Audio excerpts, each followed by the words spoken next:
De retour de mission, des gendarmes du Val d'Oise sont intrigués par un véhicule suspect. Une Renault grise, dangereusement arrêtée le long d'une voie rapide. Porte passager ouverte.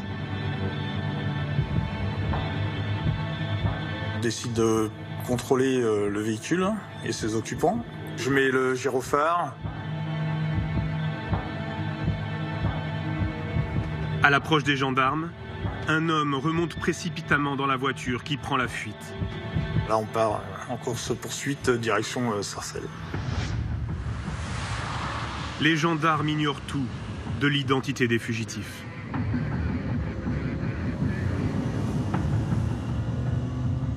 Là, je me dis que j'ai affaire à des gens, oui, qui feront tout pour essayer de nous semer.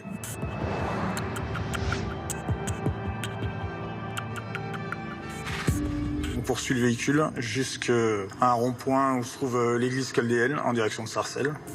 Là, on fait 2 fois le tour. Ils savent pas où ils vont.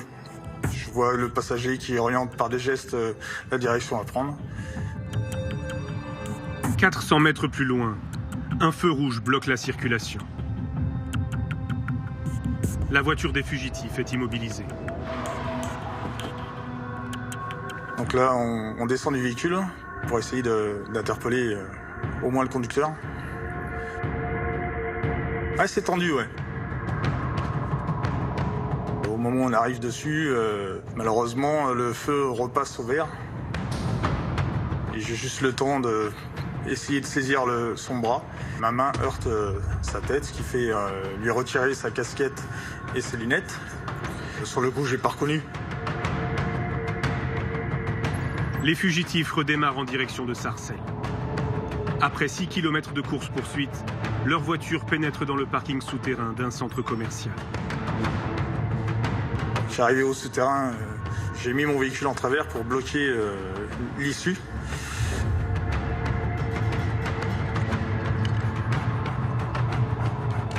On ne sait pas à qui on a affaire, on ne sait pas s'il y a des armes. On est prudent. Le gendarme tente de suivre la piste avec son chien. La voiture est abandonnée, moteur encore allumé, mais aucune trace des passagers.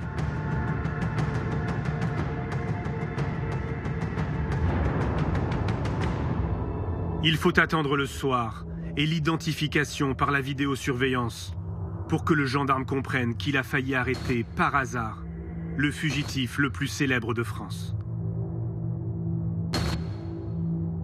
5 heures après, j'apprends que c'est Faïd Redouane. Voilà. Je me dis que je l'ai loupé. L'interpellation de Redouane Faïd se serait jouée à quelques minutes. Et s'il avait échappé de peu à la police? L'homme aurait été repéré à Sarcelles, près de Paris. Une course-poursuite a eu lieu. Juillet 2018. Redouane Faïd est le fugitif le plus recherché de France. Le voici sur des images inédites. Redouane Faïd, accompagné de son frère Rachid, visiblement très détendu avec les clients de ce café internet à Paris, bien loin de l'image d'un homme en cavale. Pourtant, 12 jours plus tôt, il s'est évadé de prison. Une exfiltration spectaculaire en hélicoptère. Ma réaction, c'est comment c'est possible qu'il s'évade encore, justement. Et je pense au départ spontanément à une blague. Nouvelle évasion du braqueur Redouane Faïd. Redouane Faïd est de nouveau en cavale. Une nouvelle fois, le criminel de 47 ans fait la une des médias. Car depuis 2010, Redouane Faïd est devenu un habitué des plateaux de télévision. Bonjour Redouane Faïd. Bonjour. Merci d'être là. Depuis la parution de son livre, dans lequel il raconte sa vie de braqueur, Faïd se présente comme un repenti. On va tourner la page, et puis maintenant c'est mieux comme ça. jusqu'à l'attaque ratée d'un fourgon blindé et la mort de la policière municipale Aurélie Fouquet. Soupçonné d'être l'organisateur du braquage, Redouane Faïd retourne en prison. Il s'évade une première fois en 2013. Ils nous disent, faites pas les cow-boys, ça sert à rien pour 1400 €, ça c'est pas la peine quoi.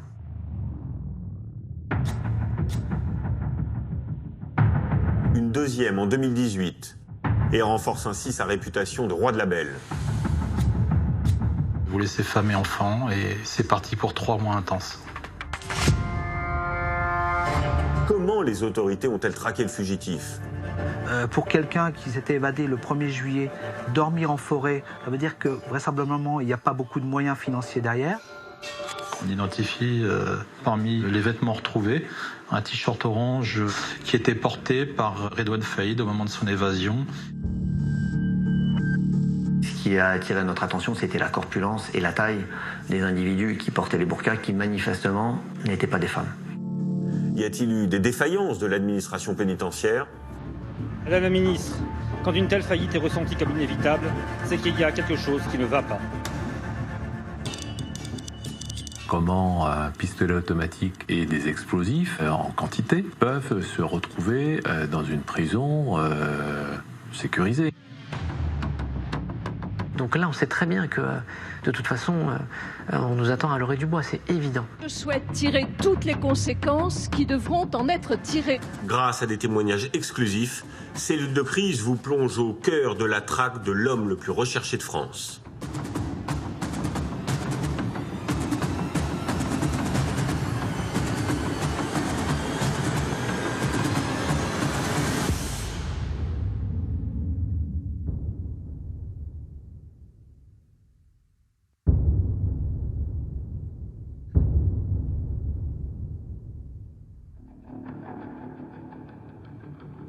Au cœur de l'hiver 2012, l'administration pénitentiaire organise en urgence le transfert de Redouane Faïd.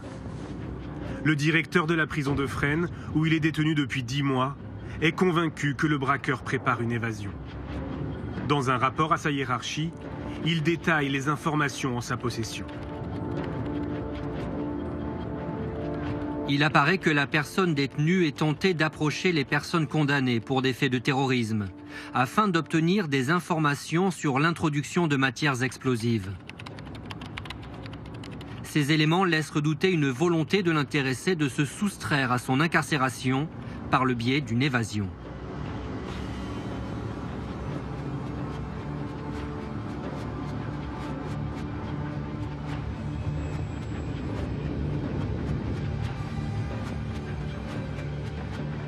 Les autorités choisissent de transférer Redouane Faïd à la prison de l'Île-Sequedin. Un établissement ouvert en 2005 et réputé sécurisé. C'est un établissement qui est doté de miradors, qui est doté d'un système de vidéoprotection. C'est un parc pénitentiaire qui est en capacité de garder des profils sensibles, voire lourds.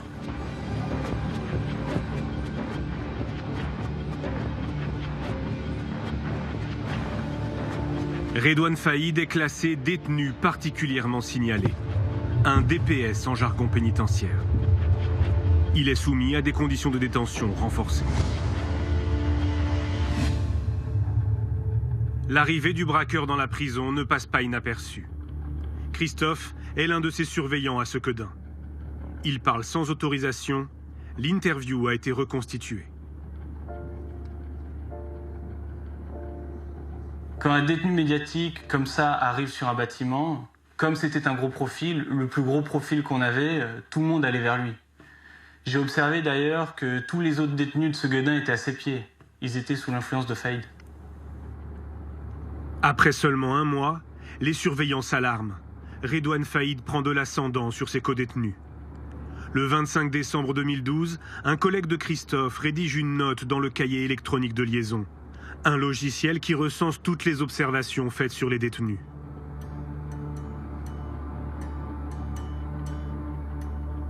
Il passe son temps à discuter énormément avec la personne détenue BS, mais également FA.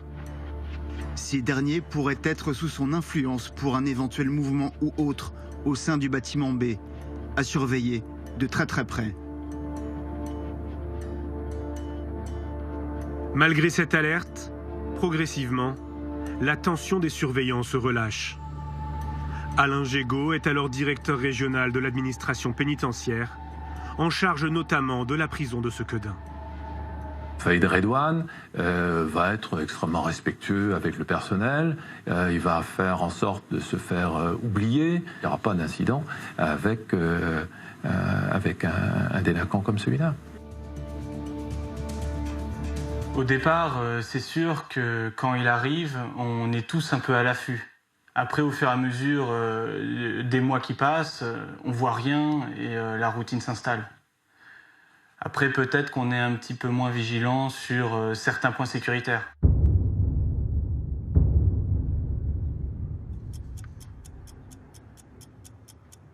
Depuis 4 mois et demi, Redouane Faïd est un détenu exemplaire. Ce matin-là, il a rendez-vous avec son frère Abdeslam pour un parloir, comme c'est le cas 2 fois par semaine. À la main, son sac de linge sale qu'il doit remettre à son frère. En dépit de son statut de détenu signalé, Redouane Faïd n'est soumis à aucune palpation de sécurité en sortant de sa cellule. Il descend au parloir, situé au rez-de-chaussée de la prison, près de la cour extérieure.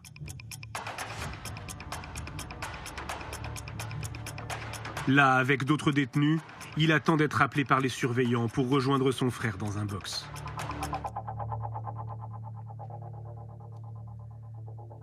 Gérard Carré attend lui aussi pour un parloir. J'étais à côté de Faïd Redouane et je ne connaissais pas. À un moment donné, il s'est retourné, il s'est mis à genoux et il a commencé à défaire des affaires de son sac. Là, moi, je pensais qu'il avait oublié sa carte d'identité. Alors, je regardais et il m'a regardé d'un œil noir. J'ai compris que ce n'était pas le moment de lui donner un coup de main. Donc, j'ai regardé autre part. Redouane Faïd sort un pistolet de son sac de linge. La porte s'est ouverte et lui il s'est précipité. Il a mis, une sorte de bonnet sur sa tête. Et après, bon, j'ai attendu un coup de feu. Redouane Faïd menace une surveillante avec son arme, puis tire en l'air pour prouver qu'elle n'est pas factice.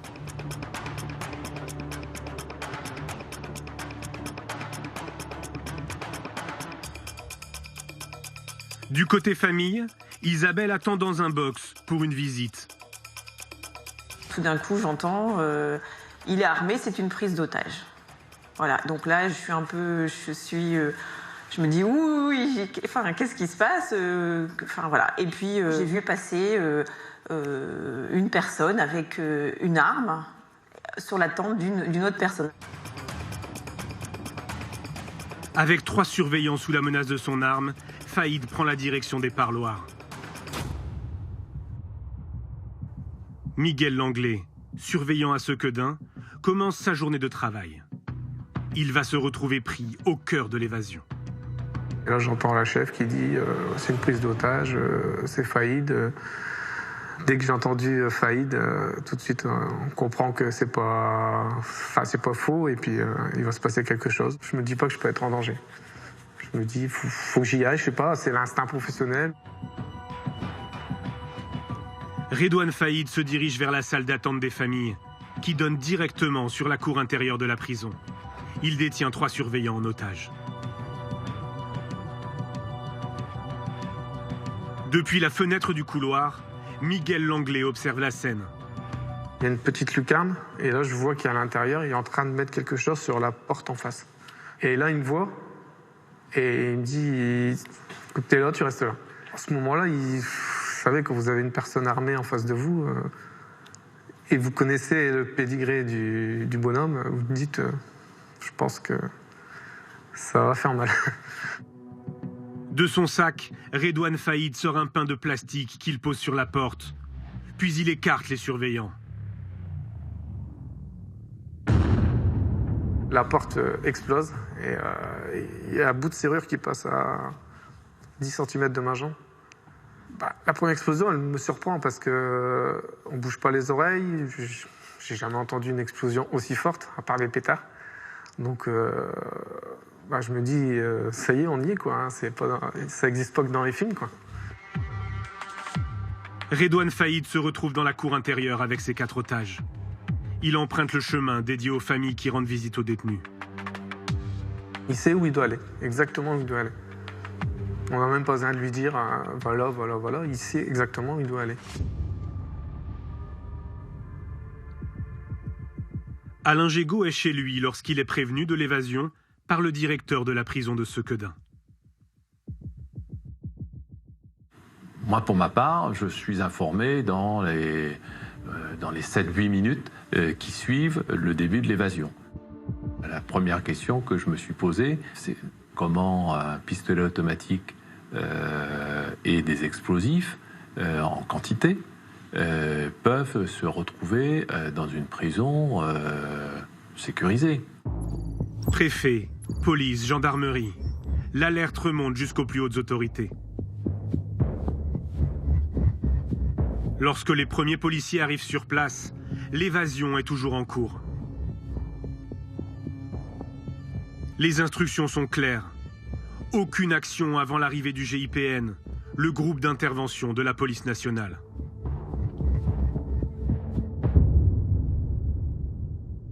À l'intérieur de la prison, toujours muni de ses pains d'explosifs, Faïd fait sauter une deuxième porte.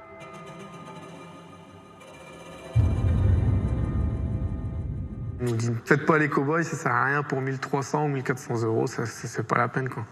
C'est pas la peine. Pensez à votre famille, à vos enfants. Enfin, il nous fait comprendre que ça sert à rien de faire le héros, quoi. Le braqueur et ses otages arrivent à la 3e porte. Les surveillants des Miradors sont armés. Pour éviter d'être pris pour cible, le détenu demande aux otages de former un bouclier humain autour de lui.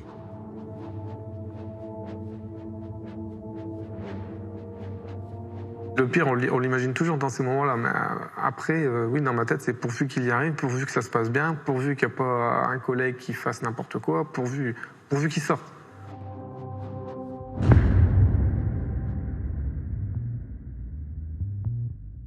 Redouane Faïd fait sauter la dernière porte, celle qui le conduit à l'extérieur de la prison.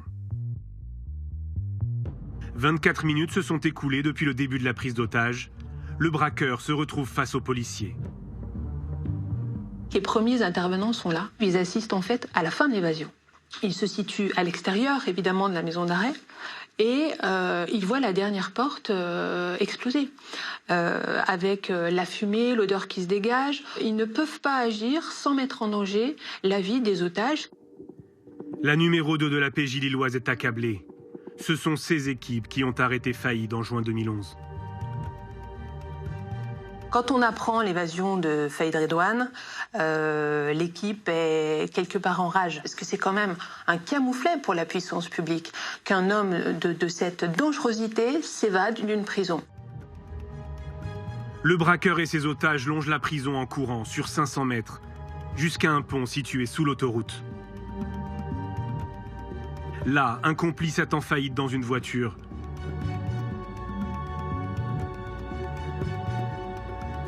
Le braqueur libère alors 3 des 4 surveillants. Il m'a dit, toi tu viens avec moi dans la voiture. Alors pourquoi moi, je sais pas. Dans ces moments-là, on dit pas oui, on dit pas non, on n'a pas le choix. Miguel Langlais se retrouve à l'arrière de la voiture avec Redouane Faïd. Le véhicule s'engouffre sur l'autoroute, direction Paris. J'ai eu peur, ouais. Oui, je me souviens très bien d'avoir eu peur. Ouais.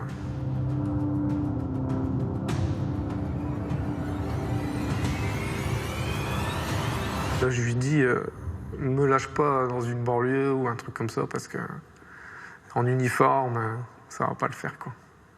Ça va pas le faire. Et il m'a dit, non, si tu fais pas le cow-boy, je te lâcherai, y a pas de souci. Quelques minutes plus tard, la Renault s'arrête sur la bande d'arrêt d'urgence.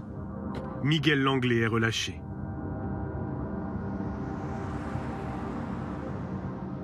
Ah là, tout s'effondre. On pense à tout, on pleure. Hein, Là, on est soulagé, mais tout se ressasse, quoi. Tout revient, et puis on s'effondre. On pense aux enfants, on pense à tout, quoi. Là, c'est dur, hein.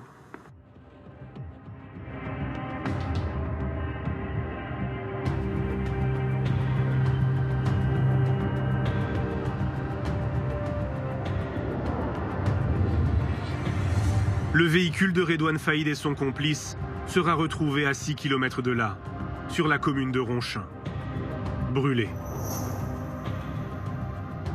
C'est là qu'on perd la trace du braqueur.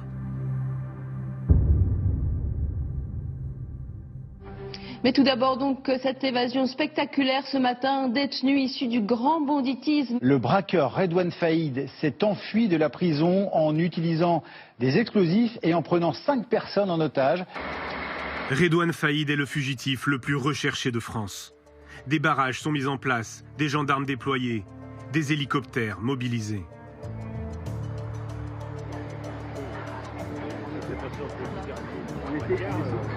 On a encore quelques espoirs de récupérer dans les minutes ou dans les heures qui suivent, c'est une course contre la montre, le fugitif. Les hommes de la police judiciaire de Lille sont les premiers mobilisés. Mais la traque s'étend à tout le pays. À Nanterre, l'Office central de lutte contre la criminalité organisée est mobilisé lui aussi. 130 policiers spécialisés dans le grand banditisme. Frédéric Douady est alors le patron de la Brigade nationale de recherche et d'intervention. La BRI est le bras armé des enquêteurs. Dans les premières heures, il peut se trouver dans un gîte à 10 minutes de la maison d'arrêt de Sequedin, comme avoir pris un avion à Bruxelles et être parti à l'autre bout du monde. Les policiers s'intéressent à tous les membres de son entourage qui ont la capacité de l'aider pour une évasion et une cavale.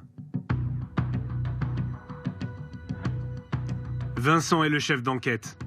Il souhaite préserver son anonymat pour son travail de terrain. On va fonctionner par système de cercle.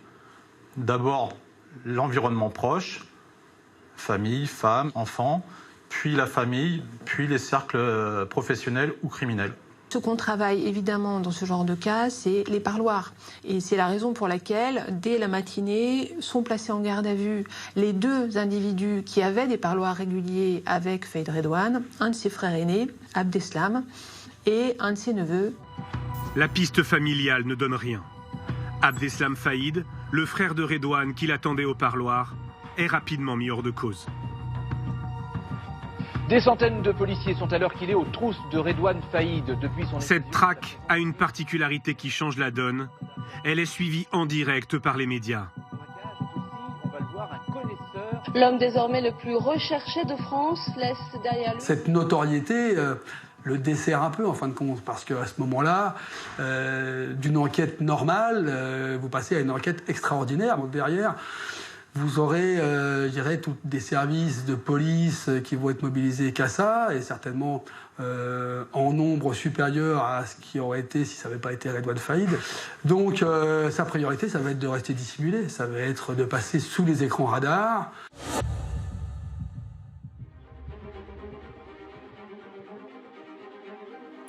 À quelques kilomètres de Nanterre, place Vendôme, la ministre de la Justice tient une réunion de crise. Henri Masse, le numéro 1 de l'administration pénitentiaire, a été convoqué en urgence par Christiane Taubira. Elle est comme tout ministre dont un des services a été pris en défaut par un événement brutalité, par une crise, si vous voulez. Donc elle nous demande de lui fournir des éléments d'explication. Qui autour de lui a pu l'aider? Il y a quels sont ses antécédents? Donc quel est son niveau de dangerosité? Bon, pour les forces de police et de gendarmerie, quelle est sa détermination? Où est-ce qu'il a pu aller? Pour Christiane Taubira, l'évasion de Redouane Faïd tombe mal. La ministre de la Justice planche depuis plusieurs mois sur une vaste réforme pénale qui défend des peines alternatives à la prison. Ses détracteurs l'accusent de laxisme et l'évasion à coups d'explosifs d'un détenu comme Faïd leur donne du grain à moudre. Et puis elle décide d'aller à Lille, ce que nous faisons immédiatement ensemble.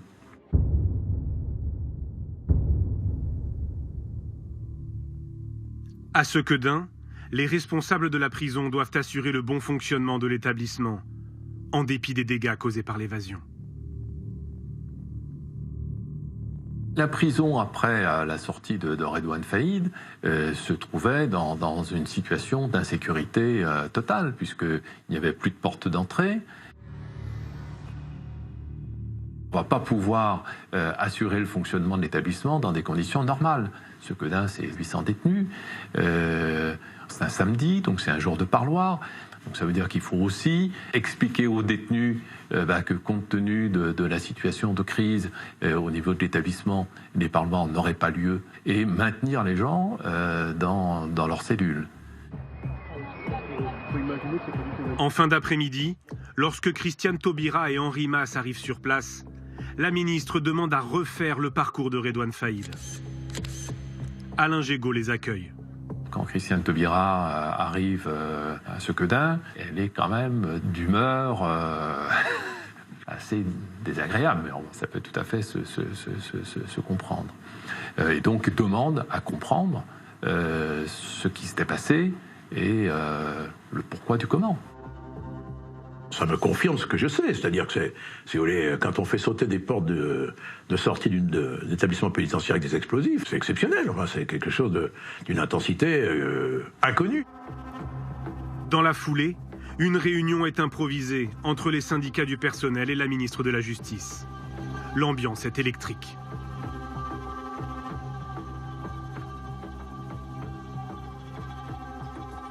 Stéphane Le Serre, représentant local des surveillants, est sur place depuis le matin. C'est un genre de défouloir où on vide nos sacs, quoi. On lui dit que c'était prévisible parce qu'on avait alerté à plusieurs reprises l'administration par des courriers, par des tracts, de vive voix. Et on avait toujours dit que la maison d'arrêt de Sequedin, les parloirs, c'était une zone sensible. Prise à partie par les syndicats, Christiane Taubira menace de quitter la salle. La Réunion est forcément dans un climat de tension, puisque nous venons de vivre ensemble tous un moment extrêmement dur, et surtout les personnels eux-mêmes. Alors, ils sont partie prenante dans cette affaire exceptionnelle. Donc on prend acte de ce qui vient de passer, et on partage avec eux la difficulté de ce qu'on vit, avec une tension évidente. Les syndicats de surveillants organisent des blocages dans tout le pays. L'évasion mine le terrain de la réforme voulue par la ministre. Elle va devoir lancer en priorité un plan de sécurisation des prisons.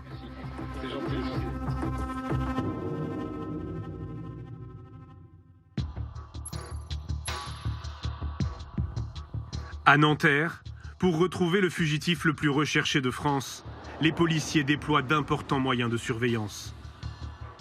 Une cinquantaine de personnes sont mises sur écoute. Plus de 4 millions d'appels et de SMS sont analysés, sans aucun résultat. On a une constante, c'est-à-dire des fausses informations diffusées par ses proches ou par lui-même, aux fins d'orienter les enquêteurs sur l'étranger. On nous annonce Faïd Redouane aussi en Algérie. C'est la raison pour laquelle, dès le jour de l'évasion, la police judiciaire va le diffuser en mandat d'arrêt européen, en mandat d'arrêt qui va être transformé international via le canal Interpol. L'intéressé lui-même est un professionnel de l'intox. Pour remonter jusqu'à Faïd, les policiers suivent aussi la piste des complicités au sein même de la prison. Grâce aux vidéosurveillances, ils découvrent un étrange manège. Le 12 avril, veille de son évasion, le braqueur a rendez-vous avec son frère et son neveu pour un parloir. Sur ces images, Redouane Faïd qui sort de sa cellule.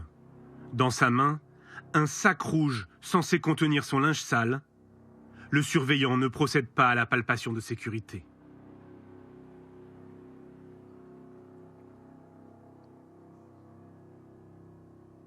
Faïd salue des détenus, puis entre dans le local d'entretien dont l'accès lui est normalement interdit.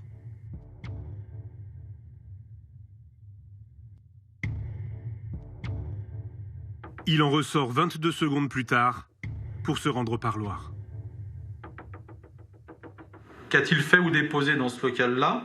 Toujours est-il qu'un chien spécialisé dans les matières explosives va remarquer au niveau d'un casier dans ce local-là. Pour les enquêteurs, Redouane Faïd vient de récupérer son arme et les explosifs. Il descend au parloir, mais celui-ci est annulé. Son frère et son neveu ne se sont pas présentés. Dans le jargon pénitentiaire, c'est ce qu'on appelle un parloir fantôme. Redouane Faïd revient en cellule. Comme le parloir n'a pas eu lieu, son sac de linge sale n'est pas fouillé. Par la suite, Faïd Redouane va avoir un comportement atypique, puisque d'ordinaire, il assiste à l'ensemble de ses promenades, il va à la bibliothèque ou à la musculation. Or, suite à ce parloir fantôme, on va constater que Redouane Faïd va regagner sa cellule et ne sortira plus du tout jusqu'au lendemain matin dans le cadre de son évasion.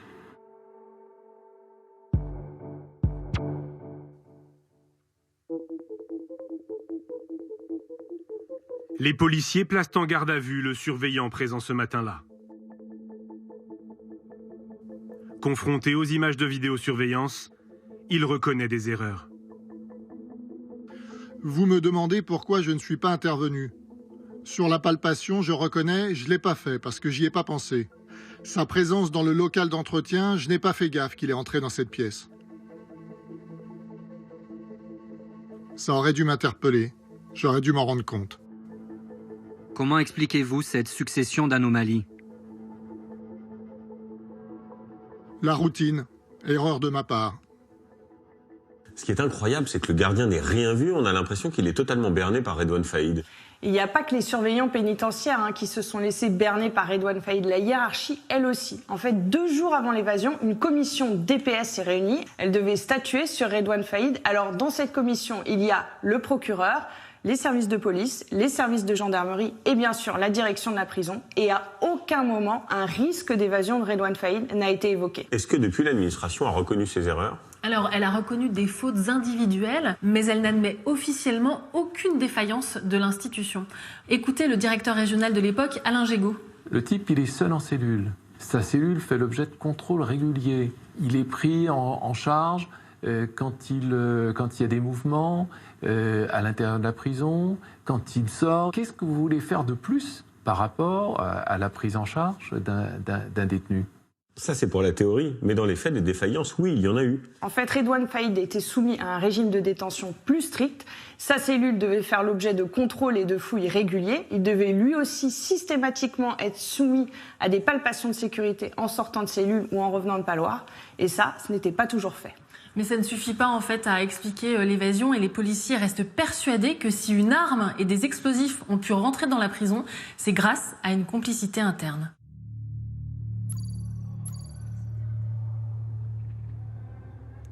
À la maison d'arrêt de Sequedin, l'enquête se poursuit pour identifier les complices qui ont pu faire entrer l'arme et les explosifs. Quasi tout le monde se soupçonne. Tout le monde se demande si... Enfin voilà, on se pose plein de questions à savoir qui, comment, pourquoi. C'était une ambiance, oui, glauque, difficile à vivre.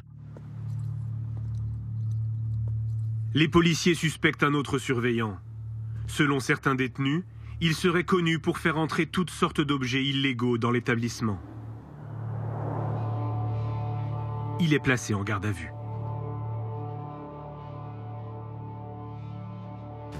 Réfléchissez bien. Ne pensez-vous pas qu'il serait temps de nous dire tout ce que vous savez sur l'évasion de Faïd Redouane? J'ai jamais rentré des explosifs et des armes pour Redouane Faïd. Avez-vous fait rentrer autre chose que armes ou explosifs? Oui, de la viande, des produits d'entretien, du parfum, des shampoings et aussi des cigarettes. Le surveillant sera révoqué, mais pas condamné. Les enquêteurs n'ont ni aveu, ni preuve d'un lien direct entre lui et l'évasion de Redouane Faïd. L'enquête sur les complicités au sein de la prison piétine. Mais la traque va connaître une brusque accélération.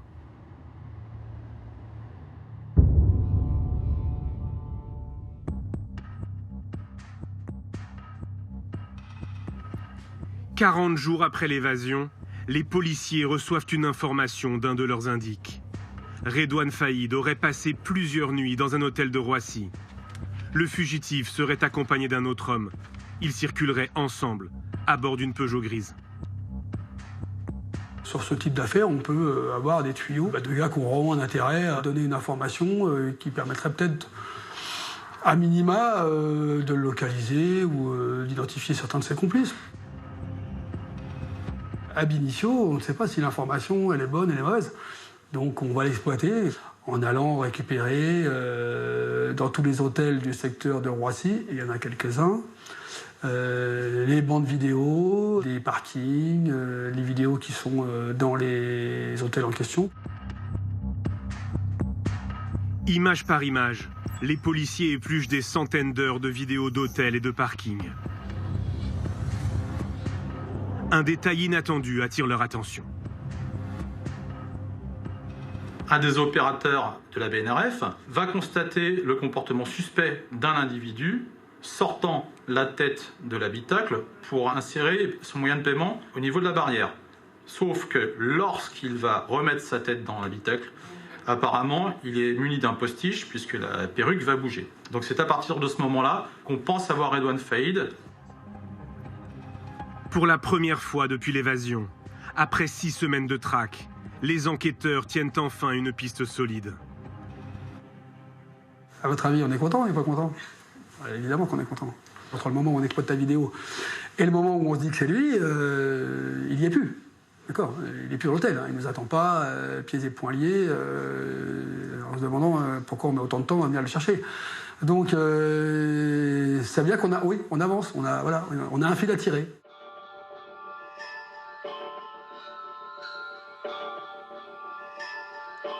Grâce à cette image prise sur le parking, les policiers remontent jusqu'à un hôtel Ibis.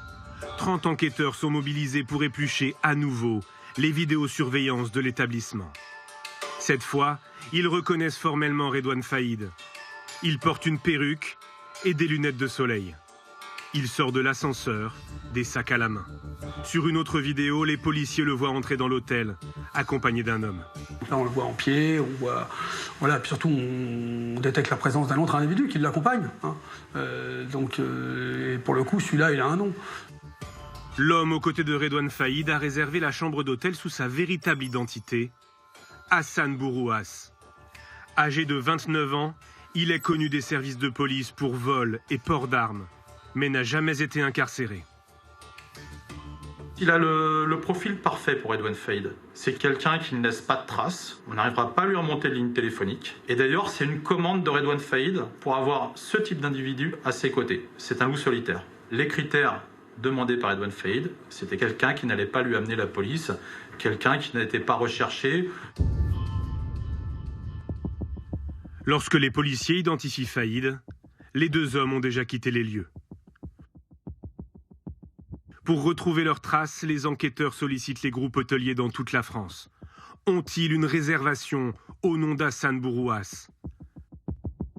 Le 28 mai, la confirmation tombe. Un dénommé Bourouas occupe une chambre dans un motel de Ponto-Combo, en Seine-et-Marne.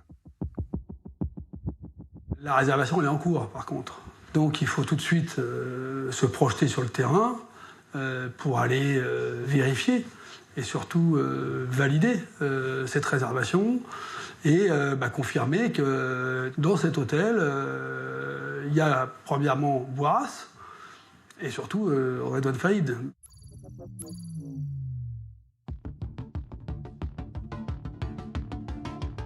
Un important dispositif de surveillance est mis en place. Une trentaine de policiers planquent dans des voitures sur le parking. Ils se font passer pour des clients ou du personnel de l'hôtel. Ils guettent le retour de Redouane Faïd et d'Hassan Bourouas. À 22h40, les 2 hommes regagnent leur chambre. Leur présence sur place est confirmée par des policiers en civil. Voilà, on est suffisamment bien placé pour confirmer que c'est bien lui qui utilise cette chambre et avec son homme de confiance. Donc une fois qu'il est dans la chambre d'hôtel, il y est. Donc il ne ressortira pas. La BRI nationale demande des renforts au PJ de Versailles et de Lille. Une centaine de policiers sur place. Légalement, la police ne peut pénétrer dans un appartement avant 6h du matin. Mais dans les affaires de grand banditisme ou de terrorisme, les juges autorisent des assauts au milieu de la nuit. Le feu vert tombe par email à 00h45.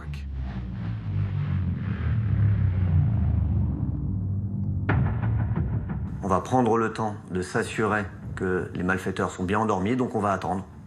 Tant pis, on ronge notre frein, mais on attend pour être certain que l'opération se déroulera dans les meilleures conditions.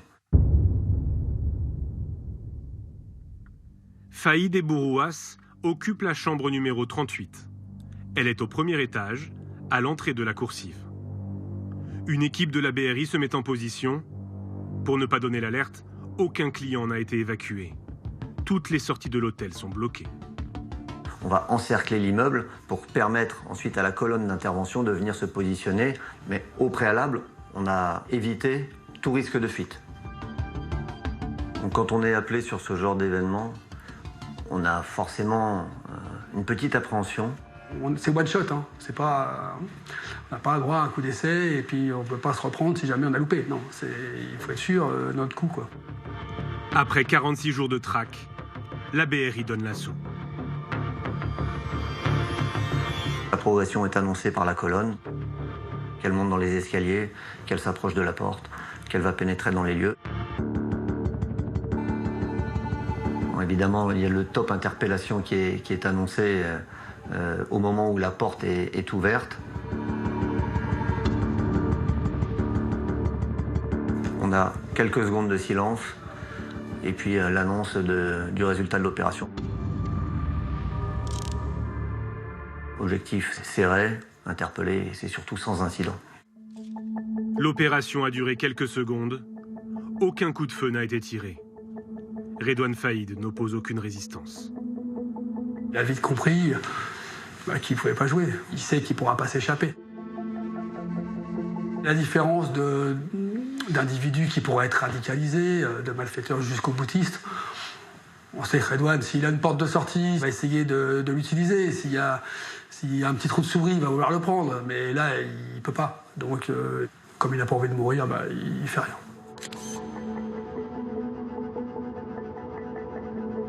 Il est groggy et puis il sait qu'il est fait, il a les menottes dans le dos et voilà, il monte dans la voiture et il va pas dire un mot jusque de notre bureau.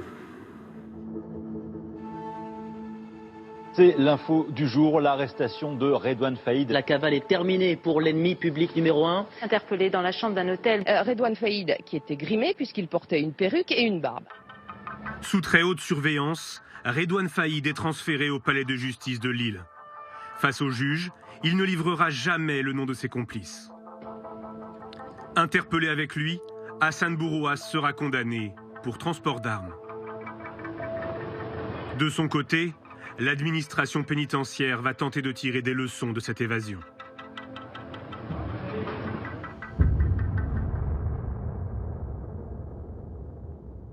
Vous découvrez les images de la garde des Sceaux, la ministre de la Justice. C'est tout de même assez exceptionnel de voir Madame Taubira entrer à l'instant dans le studio d'Europe 1 pour répondre dans quelques minutes aux questions de Jean-Pierre Elkabbach dans ce drôle de décor, Maxime. Oui. Pendant 6 jours, Christiane Taubira ne s'exprime pas publiquement sur l'arrestation.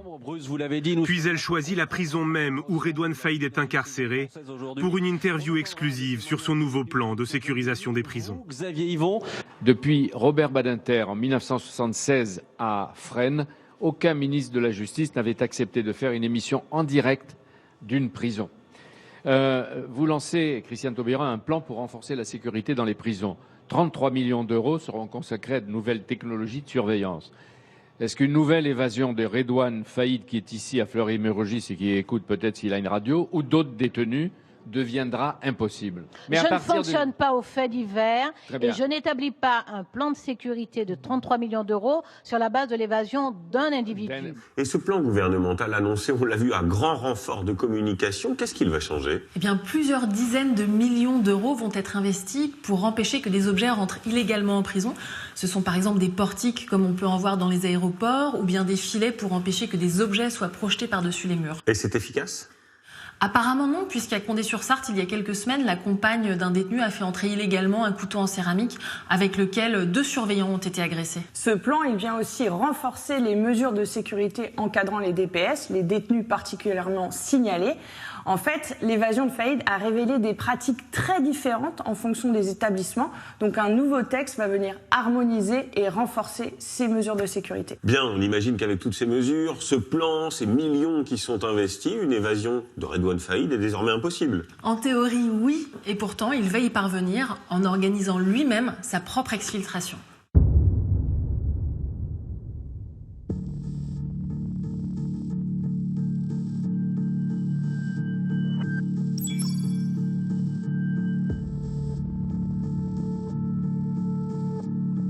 Le centre pénitentiaire sud-francilien, à Réau. C'est dans cette prison récente, réputée parmi les plus sûres de France, qu'est incarcéré Faïd depuis le 21 novembre 2017. Condamné à 10 ans de prison après son évasion de l'île Sequedin, il figure sur la liste officieuse des 10 détenus les plus susceptibles de s'évader. La direction de la prison a donné des consignes spécifiques. Des palpations de sécurité quotidiennes, 2 fois par mois, des fouilles à nu, avant et après chaque parloir, une fouille intégrale et l'interdiction de tout contact avec les autres détenus. Ce surveillant parle sans autorisation, son interview a été reconstituée.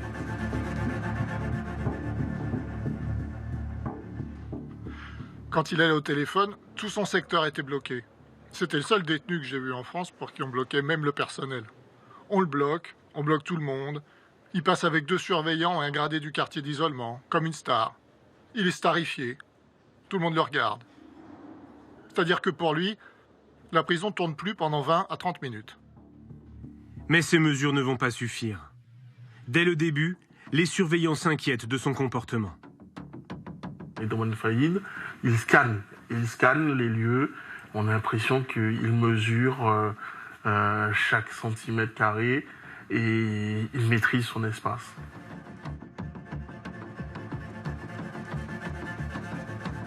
Faïd, c'est lui qui nous observait en fait. Il prend ses marques, il prend ses repères, il s'habitue.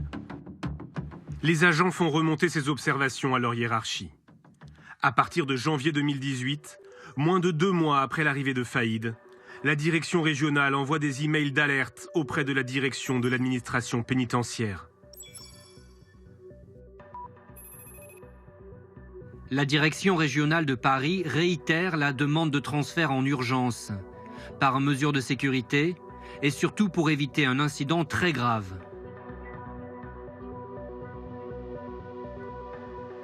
Pendant 6 mois, des messages toujours plus alarmistes réclament le départ de Faïd de la prison de Réau.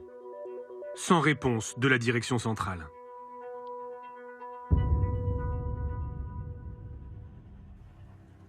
En février 2018, les surveillants de Réau soufflent. Le braqueur est jugé en appel à Paris pour l'attaque ratée d'un fourgon blindé dans laquelle la policière municipale Aurélie Fouquet a été tuée.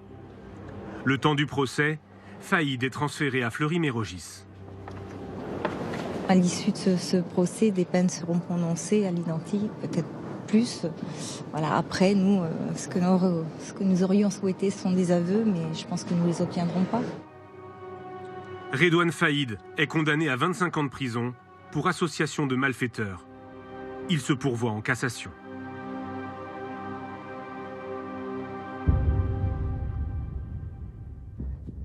Cinq jours plus tard, à la grande surprise du personnel du centre pénitentiaire, le braqueur est de retour à Réau. Un des chefs qui l'accueille ce jour-là me dit « Mais tu peux pas imaginer la réaction de Redouane Faïd d'être agréablement surpris de se retrouver à Réau. Je pense que c'est pas la qualité de la bouffe qui lui a manqué. Quand il revient, il est content.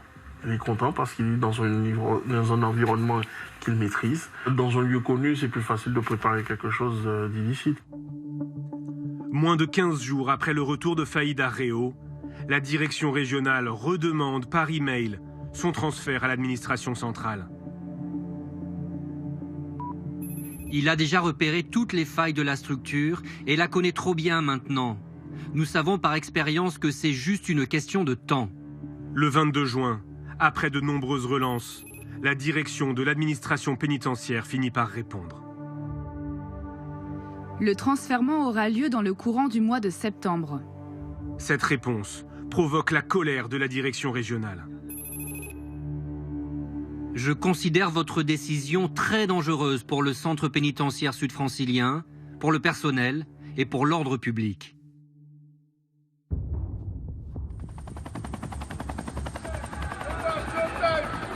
Le 1er juillet 2018, 9 jours après cet email, Redouane Faïd s'évade une deuxième fois.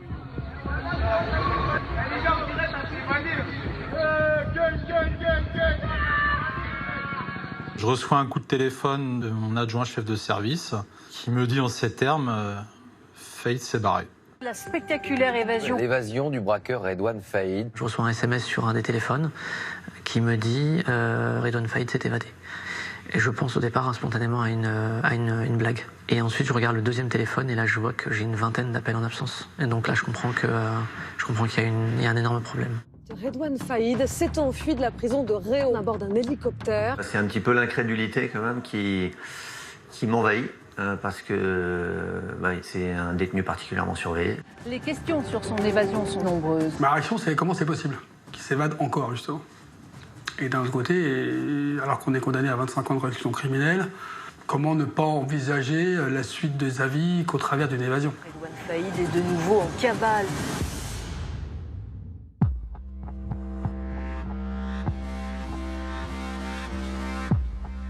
« 1750 policiers et gendarmes sont mobilisés, une nouvelle fois. Mais les opérations de contrôle ne donnent rien. Aux côtés de la PJ de Versailles, l'Office central de lutte contre la criminalité organisée repart sur les traces du fugitif que ses équipes avaient interpellé 5 ans plus tôt. Le 1er juillet, c'est un dimanche, veille de grand départ en vacances. C'est quelque part une des périodes les plus délicates de l'année, tout simplement. Si ce n'est qu'en police judiciaire, on a une capacité à mobiliser très rapidement des gens. Rapidement, toute la brigade qui est dépêchée sur place, tous les enquêteurs qui sont disponibles, qui d'initiative vont aller travailler. Au bas mot, on est entre 80 et 100 enquêteurs de police judiciaire qui rapidement sont envoyés, dépêchés sur les différentes scènes de crime. Et voilà, c'est reparti. Donc, direction le service, vous laissez femmes et enfants, et c'est parti pour 3 mois intenses. Place Vendôme, le cabinet de la ministre Nicole Belloubet est submergé par de fausses rumeurs. Youssef Badr, le porte-parole du ministère, doit les désamorcer. J'ai des médias qui m'appellent pour me dire il s'est évadé avec plusieurs détenus, et donc il ne serait pas parti seul, avec d'autres DPS et tout ça. Donc du coup, j'essaie de vérifier ces éléments-là, en fait, au départ. C'est déjà ce qui va être dit, que les prisons sont des passoires, qu'il y a une espèce de laxisme, qu'il y a une espèce de laisser-aller, qu'on va probablement aussi s'en prendre aux surveillants en évoquant des éventuelles complicités internes et tout ça. Donc là, on sait très bien que, de toute façon, on nous attend à l'orée du bois, c'est évident.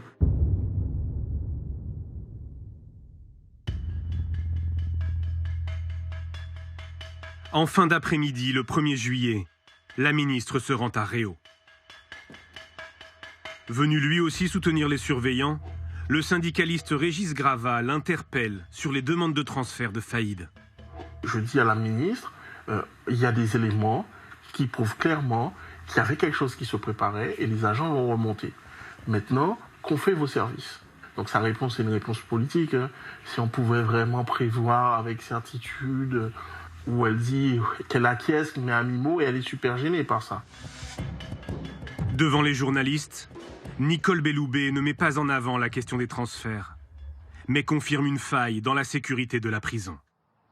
Nous avons là un commando qui sans doute avait repéré les lieux par le biais de drones. L'enquête judiciaire qui est en cours le dira certainement, et qui a donc conduit à cette évasion tout à fait spectaculaire en permettant à un hélicoptère de se poser sur la seule cour de la prison qui n'était pas couverte par des filins de sécurité. En fait, la première faille qui est identifiée, c'est ça. Et la première question que se pose la ministre, c'est de se dire pourquoi il n'y a pas de filin anti-hélicoptère dans la cour d'honneur. On découvre juste qu'en 2011, lorsque l'établissement est livré, en fait, les filins anti-hélicoptères sont prévus dans le cahier des charges.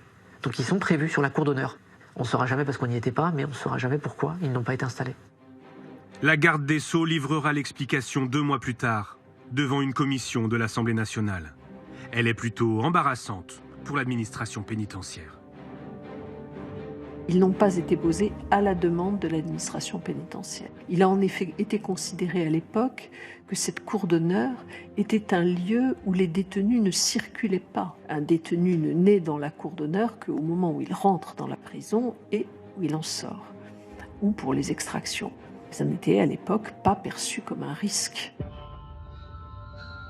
Dès les premières heures, les policiers analysent les appels de tous les téléphones mobiles à proximité des zones traversées par le commando.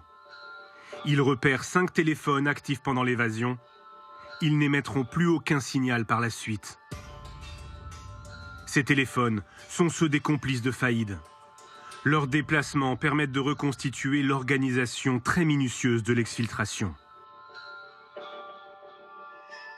Les policiers espèrent ainsi remonter jusqu'aux fugitifs.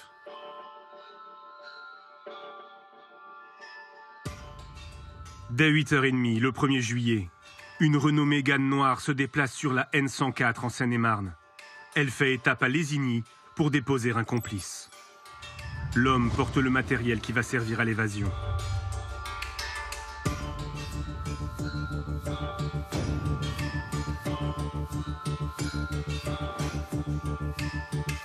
La voiture dépose ensuite les 2 autres complices près de l'aérodrome de Lognes. Se présentant comme un père et son fils, les 2 hommes prétendent venir pour un vol d'initiation. Ils insistent pour voler en Alouette, un vieil appareil capable de transporter 4 passagers, en plus du pilote.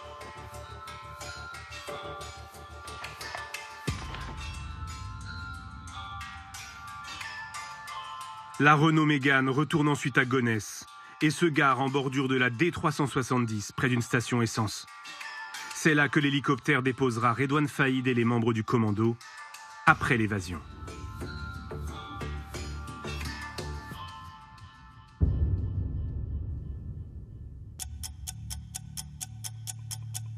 Au même moment, à la prison de Réau, Redouane Faïd est conduit au parloir, escorté par 2 surveillants. Il est vêtu d'un t-shirt orange, détail qui va avoir son importance. Dans une synchronisation parfaite, le complice de la Mégane donne le top départ par téléphone au commando de l'hélicoptère.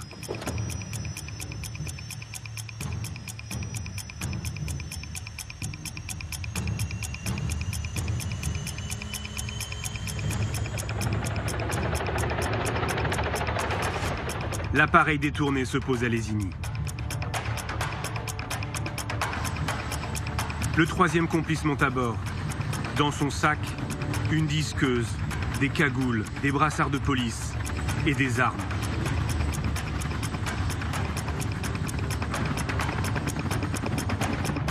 Le commando est au complet.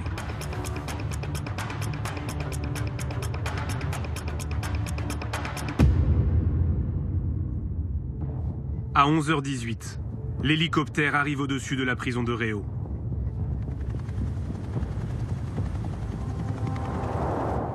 Les comptes rendus des surveillants permettent de reconstituer ce qui s'est passé minute par minute.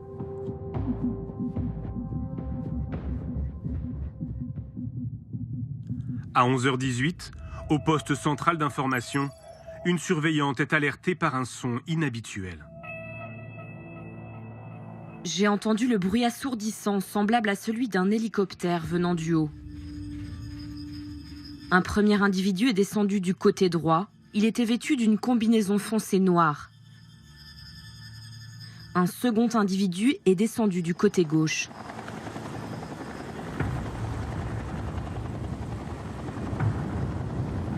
J'ai aussitôt appelé la police par la ligne directe. Celle-ci était en dérangement.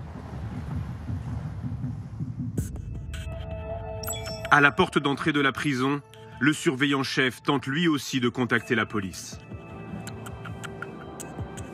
Sans succès.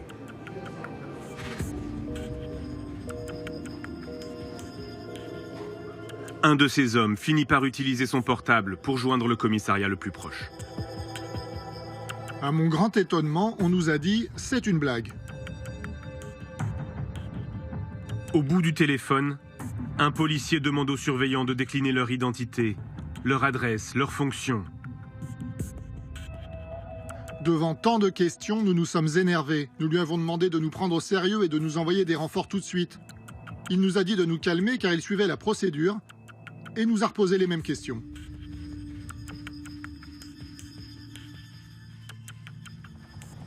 Le surveillant-chef distingue à l'intérieur de l'hélicoptère le pilote tenu en joue par un homme cagoulé.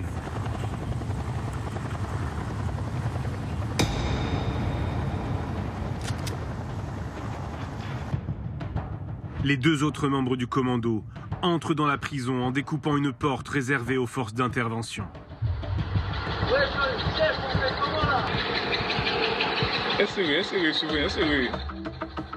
Suivant la procédure en cas de crise, les surveillants ramènent tous les détenus dans leurs cellules. Mais pour Faïd, les consignes sont strictes. Il ne doit croiser personne lors de ses déplacements. On est sur le point de bloquer tous les mouvements et de sortir Faïd, et c'est à ce moment-là que le commando arrive. Ça s'est joué à peut-être une petite minute, quoi. Mais vraiment à peu de choses près, parce qu'on avait déjà évacué tout le parloir sauf lui. Le surveillant resté au parloir se retrouve nez à nez avec un membre du commando.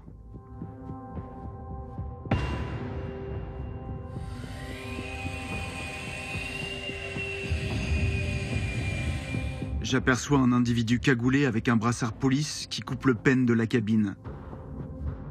Cet individu ne m'a pas vu durant sa manipulation. Sans arme, le surveillant est dans l'impossibilité d'intervenir.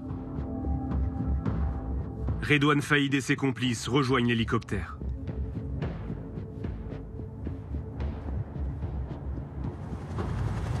À 11h28, ils quittent la prison. L'exfiltration a duré moins de 10 minutes.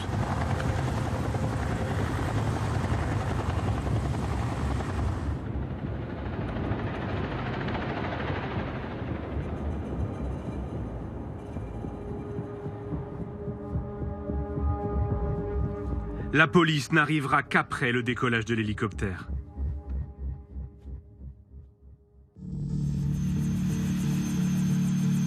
Dans sa fuite, le commando multiplie les manœuvres pour brouiller les pistes. Après une 50aine de kilomètres de vol, l'hélicoptère se pose à Gonesse. Les fugitifs mettent le feu à l'appareil. Le pilote les voit prendre la fuite à bord de la Mégane. Ils se rendent ensuite dans le parking souterrain d'un centre commercial, en bordure de l'autoroute A1. À 11h49, les complices incendient la voiture. Faïd monte dans une Kangoo blanche garée par un complice. À 11h53, la vidéosurveillance du parking prend ce cliché. On y voit Redouane Faïd à la place du passager. La Kangoo rejoint la 1 et remonte vers Senlis. À 12h11, les lignes téléphoniques des membres du commando cessent toute activité.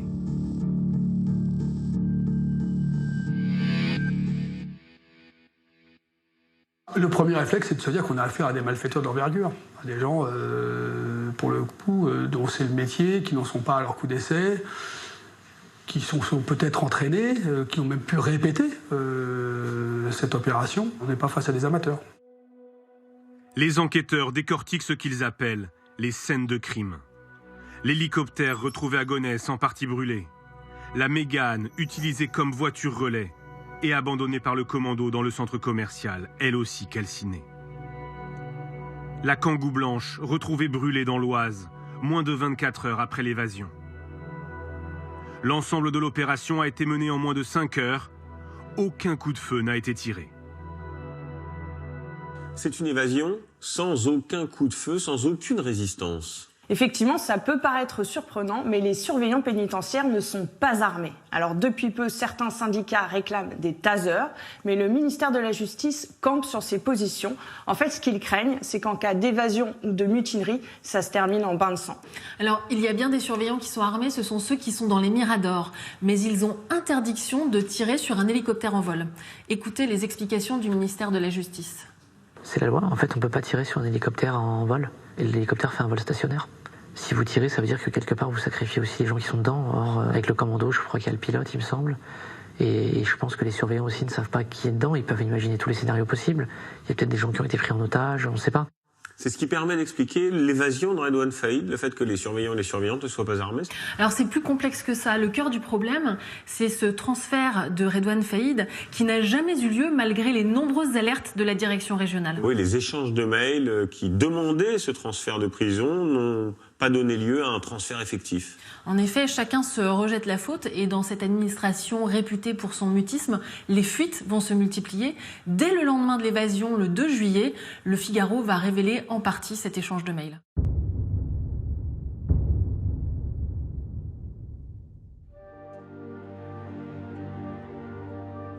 Dans ces mails, les services pénitentiaires avaient demandé son transfèrement rapide au vu de sa menace sérieuse de passage à l'acte. Là, vous avez des échanges de mails qui sortent dans la presse, où tout le monde se tourne vers nous pour nous dire attendez, regardez, on nous avait alerté, on vous avait informé, et vous n'avez rien fait. C'est pas la réalité de ce qui se passe. Et là, les fuites qui sont données sont en plus parcellaires et donc forcément partiellement fausses. La personne qui fait sortir une information a toujours intérêt à la faire sortir. Je n'en ai pas tiré de conclusion à partir du moment où je ne savais pas qui le diffusait, ou d'où la fuite émanait. Ces mails traduisent la remontée du terrain qui n'a pas été suivi par ses décideurs. Ça permet aux uns et aux autres de dire la vérité. Pourquoi l'administration centrale n'a pas pris la décision de faire bouger Redouane Faïd. Avec ces fuites qui pointent des dysfonctionnements au plus haut niveau de l'administration pénitentiaire, Nicole Belloubet se retrouve en première ligne. Madame la ministre, quand une telle faillite est ressentie comme inévitable, c'est qu'il y a quelque chose qui ne va pas. À l'Assemblée nationale, lors de la séance des questions au ministre, les députés demandent des explications. Il y a pu y avoir des erreurs et les informations de la presse de ce matin, une demande sans suite de transfert vers un centre mieux sécurisé, nous interroge. Nous voulons savoir ce que vous comptez faire pour tirer les conséquences de cette évasion. La parole est à Madame Nicole Belloubet, garde des Sceaux, ministre de la Justice. Je souhaite porter un regard clinique sur cette évasion et je souhaite tirer toutes les conséquences qui devront en être tirées. Je dis bien toutes les conséquences, y compris pour mesurer les défaillances et prendre les éventuelles sanctions qui s'imposeraient si cela est nécessaire. Au-delà des erreurs individuelles, ce qui est pointé dans cette affaire, c'est la responsabilité de toute l'administration pénitentiaire. Oui, nous nous sommes procuré cet échange de mails et nous avons le fin mot de l'histoire. Alors, face à la colère de la direction régionale, l'administration centrale propose finalement de transférer Faïd à Fleury-Mérogis. Sauf que Fleury, c'est une prison qui est surpeuplée. Salah Abdeslam y est incarcérée. Elle a été ébranlée par le suicide de détenus, mais aussi de surveillants. Et surtout, Faïd la connaît déjà. Donc c'est l'impasse et aucune solution alternative n'est proposée. Alors cette question des transferts, elle va être le révélateur de sérieux dysfonctionnements au sein de l'administration. Et Nicole Belloubet, la ministre de la Justice, va bien être obligée de les reconnaître. Écoutez-la. L'inspection relève une difficulté de ce point de vue. Autrement dit, une insuffisante réactivité des gens qui sont aujourd'hui à l'administration centrale et qui ne répondent peut-être pas avec la réactivité suffisante à ce type de détenus à risque. Bien, c'est clair. La ministre pointe les responsabilités de certains cadres de l'administration pénitentiaire, mais aussi leur décalage, leur déconnexion avec ce qui se passe sur le terrain dans les prisons. Et la crise est telle que Nicole Belloubet va annoncer une réforme d'ampleur et notamment la fusion des services qui s'occupent de la remontée d'informations depuis les établissements et ceux qui s'occupent des transferts. Et suite à cette crise, le numéro 2 de l'administration pénitentiaire va être écarté. Officiellement, c'est dans le cadre de cette réforme, mais c'est lui qui avait supervisé le transfert de Redouane Faïd.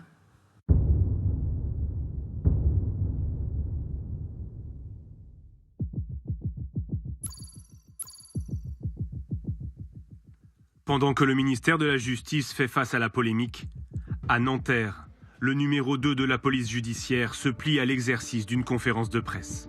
Je ne suis pas habilité à vous parler du fond de l'affaire, évidemment. Philippe Vérony s'exprime rarement sur une enquête en cours. Mais la police veut montrer que la traque de Faïd est une priorité. Les premières constatations laissent à penser que le commando était composé d'environ 4 ou 5 personnes. Non identifiées, je m'empresse de le dire évidemment. En fait, un premier membre du commando est sur le point d'être identifié. Rapidement, les enquêteurs abandonnent la piste de complicité dans le grand banditisme. Selon eux, le fugitif Faïd attire trop la lumière. Dans les jours qui vont suivre, ça va être la piste familiale qui va se décider concernant Redouane Faïd. Il n'y a pas de bandits ou de malfaiteurs qui ont voulu s'associer à son projet d'évasion. Parce qu'ils doivent se douter qu'à côté du moment où il aura réussi à s'évader, il aura sur le dos tous les flics de France. Donc tous ceux qui seront dans son entourage et qui auront été associés seront dans la nasse et seront dans les mailles du filet et seront levés un jour ou l'autre. Au sein de la brigade de recherche des fugitifs, c'est le policier qui avait déjà traqué Faïd après l'évasion de 2013. Qui supervise l'enquête. Nous travaillons sur toutes les archives de la police, notamment les anciennes affaires, et on essaye de ressortir l'identité de ses complices. Et on s'est aperçu que Redouane Faïd, des membres de sa famille avaient été mis en cause, notamment 2 de ses neveux. Des frères de Faïd et certains de ses neveux sont connus des services de police. Il faut tisser une toile d'araignée, essayer de s'assurer que les gens qu'on cible sont bien là. S'ils ne sont pas là, on est en droit de se dire qu'ils sont peut-être du coup avec Redouane. Bon, on va s'intéresser du coup à leurs proches, à proprement parler, les frères, les cousins, les oncles, les tantes, les neveux. La plupart habitent la région de Creil, dans l'Oise. Des écoutes téléphoniques sont lancées, les policiers se déploient dans la ville. Un travail de filature très délicat. Chaque cible mobilise 5 à 7 policiers. Ils savent tous qu'à un moment ou à un autre, ils risquent d'être surveillés par la police.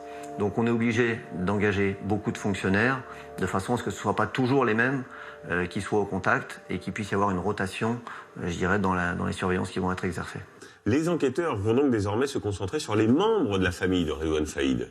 Ils vont se focaliser en fait sur 2 frères, les 2 frères qui rendent le plus souvent visite à Redouane Faïd en prison, Brahim Faïd et Rachid Faïd. Alors Brahim, il est présent le jour de l'évasion, il nie toute implication. Les enquêteurs vont quand même le placer en garde à vue et ils le relâchent au bout de 30 heures. Et l'autre frère, Rachid ? Rachid, il rend une dernière fois visite à Redouane en prison le 26 mai, c'est 1 mois avant l'évasion. Et ensuite, il a un alibi solide, il part pour l'Algérie. Donc lui aussi est écarté par la police ? Pas tout à fait, parce qu'en fait, les enquêteurs s'aperçoivent qu'il a un 2e passeport, qu'il a réservé des billets pour rentrer en Europe en multipliant les escales. Ils perdent sa trace à Amsterdam, mais ils sont convaincus que le jour de l'évasion, il était bien présent en France. Et ça va se confirmer, ça, par la suite ? Un élément vient confirmer cette thèse, l'ADN retrouvé sur le parcours du commando, et il correspond bien à celui de Rachid Faïd. C'est un point important et une sacrée avancée pour l'enquête, car désormais les enquêteurs, la police, sait que Rachid Faïd était présent au moment d'évasion. Ils vont décider en fait de ne pas rendre l'information publique parce que ce qu'ils espèrent, c'est que Rachid Faïd les conduise jusqu'à son frère Redouane. Bonjour Stéphane. Bonjour Jérôme. Vous êtes pilote d'hélicoptère. Nous découvrons votre voix, votre visage aussi. On a beaucoup parlé de vous depuis dimanche dernier, depuis cette évasion spectaculaire de Redouane Faïd. Ils me font descendre de l'hélicoptère, ils me prennent en joue avec des armes et des coups de crosse et m'expliquent ce qu'on allait faire et leur choix d'aller aller chercher un ami à la prison de Réau. Et ils m'expliquent qu'il faut que j'obtempère et que je fasse bien mon travail, sinon ma famille serait certainement menacé et que quelqu'un était devant chez moi. Le récit de la prise d'otage est précis. Mais pour les enquêteurs, des questions persistent. Le vol de l'hélicoptère semble très préparé. Le plein d'essence aurait été calculé au plus juste pour décoller avec 5 passagers. Un vol sans GPS, en rase-motte, pour échapper au radar. Le commando a-t-il été aidé par un expert? Un autre élément intrigue les enquêteurs. Une proche du pilote a échangé des lettres avec Faïd jusqu'en 2016.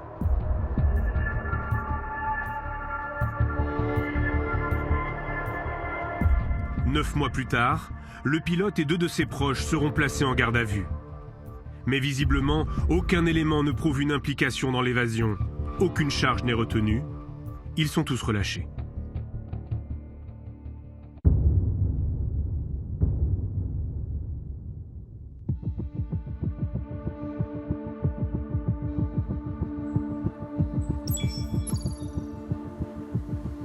Une découverte en forêt confirme la piste familiale.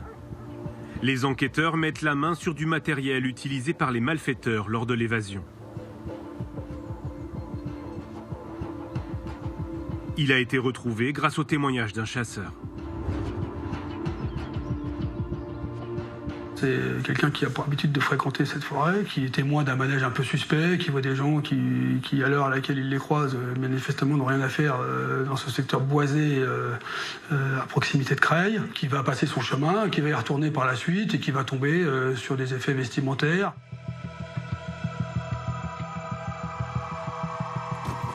On identifie parmi les vêtements retrouvés un t-shirt orange qui était porté par Redouane Faïd au moment de son évasion.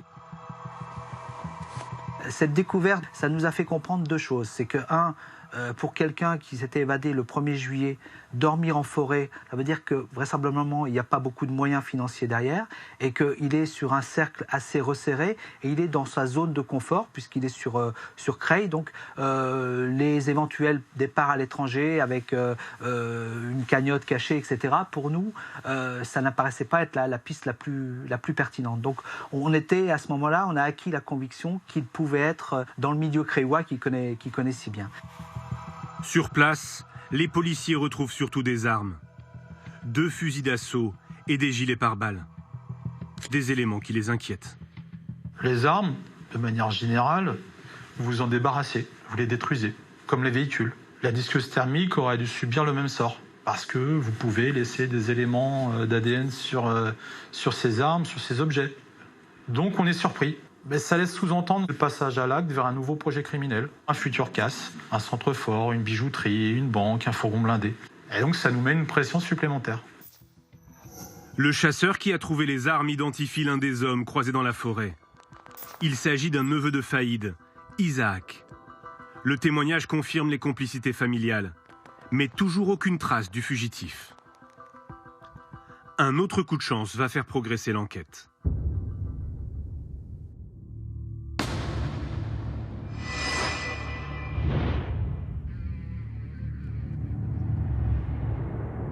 Pris en chasse par une voiture de gendarmerie après un contrôle inopiné, Faïd et un complice se réfugient dans le parking d'un centre commercial.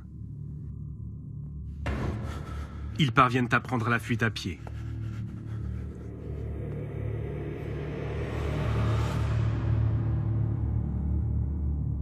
Rapidement sur place, les gendarmes de la brigade de recherche ignorent que la voiture était conduite par Redouane Faïd. Ils pensent avoir affaire à des cambrioleurs. Je vois rapidement qu'il y a à l'intérieur tout le nécessaire à commettre des cambriolages, à savoir visseuse dévisseuse, pied de biche, marteau. Je m'aperçois également qu'il y a des affaires, donc t-shirt, jeans, sales, et également brosse à dents et rasoir. Des boîtes attirent leur attention. L'une d'entre elles contient une matière blanche non identifiée, l'autre, des câbles électriques.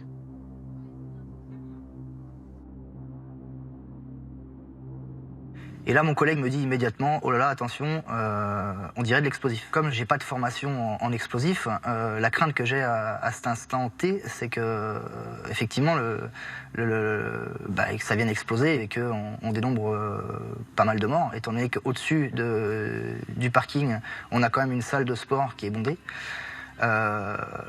On est au mois de juillet, donc il fait relativement chaud. Donc ouais, moi ma crainte à ce moment-là, c'est effectivement que la matière se dégrade et qu'elle vienne exploser. C'est la capitaine Marie Lenéillon qui lance l'évacuation. On est une trentaine de gendarmes qui arrivent quasi dans les 15 à 20 minutes. Donc on commence à faire un gel vraiment des lieux, à pousser les personnes. Et peu de temps après, je sais que la commissaire de Sarcelles arrive aussi avec un maximum de renforts. Et là, on a pu vraiment s'organiser pour vraiment interdire l'accès dans un rayon de 300 mètres, 400 mètres aux personnes, faire évacuer le McDonald's, faire évacuer la salle de sport. Le soir même, les 2 fugitifs sont formellement identifiés sur les images de vidéosurveillance. On y voit Redouane Faïd, la main dans un sac où il cache probablement une arme. Et derrière lui, son frère Rachid. C'est une histoire incroyable, une course-poursuite un peu par hasard qui va se terminer donc par l'évacuation de ce centre commercial. Oui, et le plus fou, c'est que si les mèches sont authentiques, les explosifs sont des faux, du simple mastic. Alors une hypothèse consiste à penser que Faïd voulait remonter un braquage. Redouane Faïd n'a donc pas les moyens de se procurer de véritables explosifs, du vrai matériel ? En fait, Redouane Faïd, il est seul, isolé, et une cavale, ça coûte très cher. Surtout quand on est un bandit connu comme lui. Les tarifs, par exemple, pour de faux papiers, ça grimpe vite. Donc il cherche par tous les moyens à se procurer de l'argent. Il envisage, par exemple, de remonter sur un braquage. L'autre élément très important, c'est que dans la voiture, les enquêteurs retrouvent des papiers qui leur permettent de remonter à un cybercafé en plein cœur de Paris. Le passage de Redouane Faïd dans ce cybercafé a été filmé par la vidéosurveillance. Nous nous sommes procuré les images. Elles n'ont jamais été diffusées. Regardez. 12 jours après l'évasion, Redouane Faïd et son frère plaisantent dans un cybercafé parisien. C'est ici qu'ils ont acheté, sur Internet, la Laguna Grise, prise en chasse par les gendarmes à Sarcelles. On voit quelqu'un qui est là plutôt serein, hein, qui fait des courses comme vous ou moi, sans être particulièrement stressé. Il est un petit peu grimé dans le sens où il porte une casquette pour essayer quand même d'être le moins visible possible. Enfin, en tout cas, il n'a pas de perruque, il n'a pas de moustache, il n'a pas de faux nez. Donc, mais quelqu'un qui est relativement zen. Voilà. On ne peut pas rester terré au fond d'un igloo. Donc il faut bien vivre, il faut sortir, il faut voir des gens, il faut prendre des contacts, il faut vivre. Hein. Sinon, si c'est pour pas vivre, autant rester en prison. Donc il faut faire quelque chose. Donc forcément, il s'expose. Les policiers vont organiser des planques devant le cybercafé.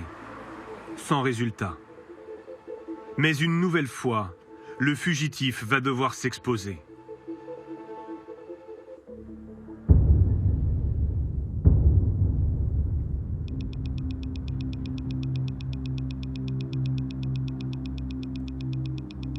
Des unités de la BRI se déploient dans la forêt de Creil. Grâce à des écoutes et des surveillances, les enquêteurs ont compris qu'un rendez-vous est organisé entre un neveu de Faïd et un réseau lié au grand banditisme. Les policiers espèrent qu'il va déboucher sur une rencontre avec Faïd, qui recherche des soutiens logistiques ou financiers. Le neveu prend son interlocuteur en selle, mais au dernier moment, le passage d'un hélicoptère éveille la méfiance des 2 hommes.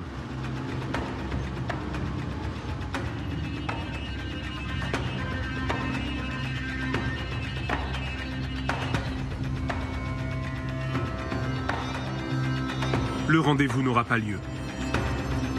Le neveu fait demi-tour. Les policiers le laissent partir. Il est leur seul lien avec Faïd. Est-ce qu'on en sait plus aujourd'hui sur ce fameux rendez-vous secret ? En fait, cette information, elle n'était jamais sortie parce qu'on se trouve en pleine zone grise, celle des indiques, des informateurs de la police, et les enquêteurs veulent en dire le moins possible, tout simplement parce qu'en fait, les bandits étudient leurs méthodes pour mieux les déjouer ensuite. Et après ce rendez-vous, que devient le neveu ? D'une manière générale, en fait, les complices de Redouane Faïd se savent surveiller, ils redoublent de prudence. Et malgré les énormes moyens mobilisés, les heures d'écoute de surveillance, l'enquête piétine. Les policiers ils vont explorer toutes les pistes. Alors il y a un chauffeur de taxi qui leur parle d'une conversation qu'il a entendue dans sa voiture, une journaliste qui tenterait d'avoir rendez-vous avec Redouane Faïd. Alors ce qu'ils vont faire, c'est avec l'accord des juges d'instruction, ils vont placer cette journaliste sur écoute et il y aurait même eu des filatures. Ce qui va poser question parce que ces pratiques sont contraires aux règles du secret des sources. Oui, d'ailleurs, sa chaîne BFM TV a annoncé son intention de porter plainte. Et cette piste du taxi, elle va mener à quelque chose ? Cette piste, elle ne va mener à rien. En fait, la traque, elle est au point mort. Donc les policiers vont accentuer la pression sur l'entourage de Faïd pour faire un peu bouger les lignes et ils vont cibler tout particulièrement sa famille.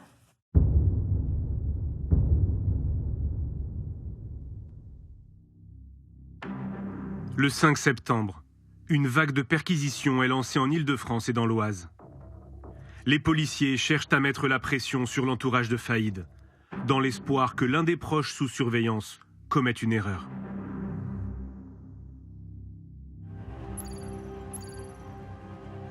Au lendemain de cette opération, le premier flic de France rend public la principale piste suivie par les enquêteurs. Gérard Collomb, ministre de l'Intérieur et des Relations avec les cultes, bonjour. Bonjour. Perquisition, opération de police dans l'Oise, hier dans plusieurs villes, Creil, Méru, Compiègne. On pense qu'il est effectivement réfugié dans sa proximité, dans les lieux qu'il connaît bien, où il a un certain nombre de parents, d'amis, et donc c'est là que les policiers cherchent pour pouvoir l'arrêter. La déclaration ne facilite pas le travail des policiers, qui ont déjà des difficultés à se dissimuler à Creil. C'est une petite ville, tout le monde se connaît, une petite ville dans laquelle il y a plusieurs quartiers difficiles, dans lesquels y rester longtemps est quasiment impossible. Si on reste trop longtemps dans ce genre de quartier, on est détecté, ce qui pourrait mettre à mal l'intégralité de l'enquête. À Creil, la BRI continue les planques et les filatures. Fin septembre, le changement de comportement d'un neveu de Redouane Faïd intrigue les policiers. Au gré de la surveillance d'un des membres de la famille, on s'aperçoit qu'il a des déplacements qui ne sont pas forcément très cohérents par rapport à ce qu'on peut penser de son activité quotidienne, qui consistait d'ailleurs à rester majoritairement dans sa cité. Ça va attirer notre attention et nous laisser penser que peut-être, à certains moments, il va pouvoir aller au contact de Redouane Faïd. Le téléphone du neveu leur permet de remonter jusqu'à un autre portable. C'est un téléphone qui avait une activité particulière, qui n'était allumé notamment que la nuit. Et donc les filatures engagées pour essayer d'identifier l'utilisateur de ce téléphone nous amènent à identifier un véhicule. Ce véhicule, il va nous amener à Creil et à un immeuble. On avait déjà en fait eu des informations sur la présence dans cet immeuble de manège un peu suspect.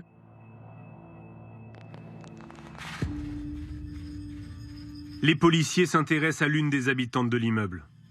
Le jour, elle a une activité normale, mais ses sorties nocturnes sont plus inhabituelles.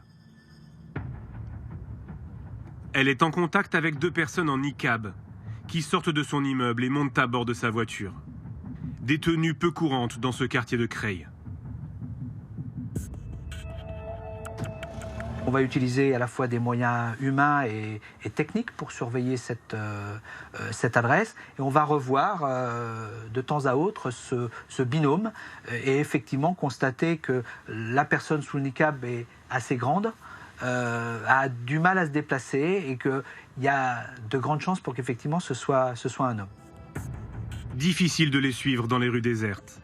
La BRI mobilise une cinquantaine de policiers pour mettre en place ce qu'elle appelle un jalonnement.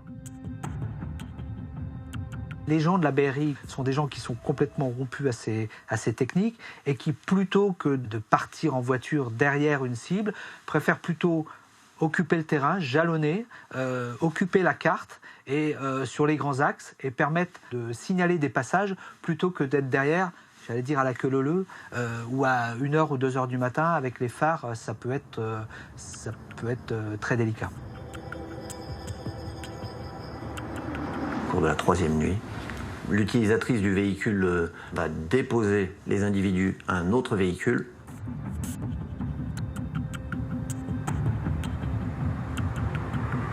Et là, les individus auront enlevé leur burqa.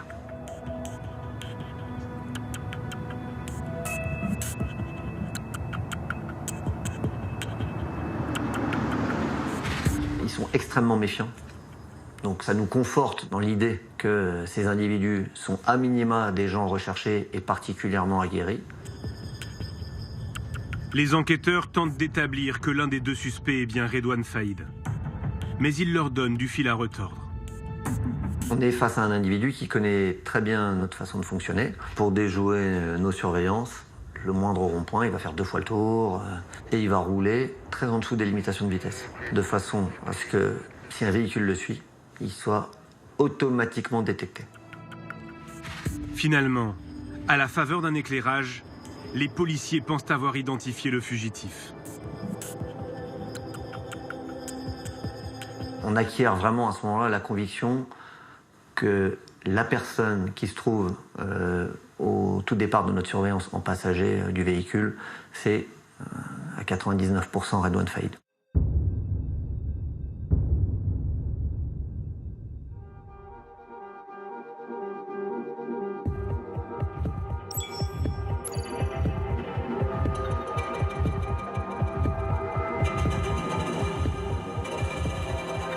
L'assaut est donné après 93 jours de traque.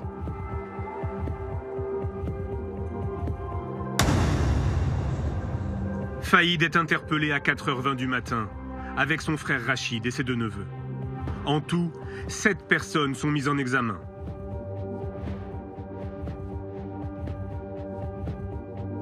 Comme en 2013 et la fin de sa première cavale, le chef d'enquête est sur les lieux.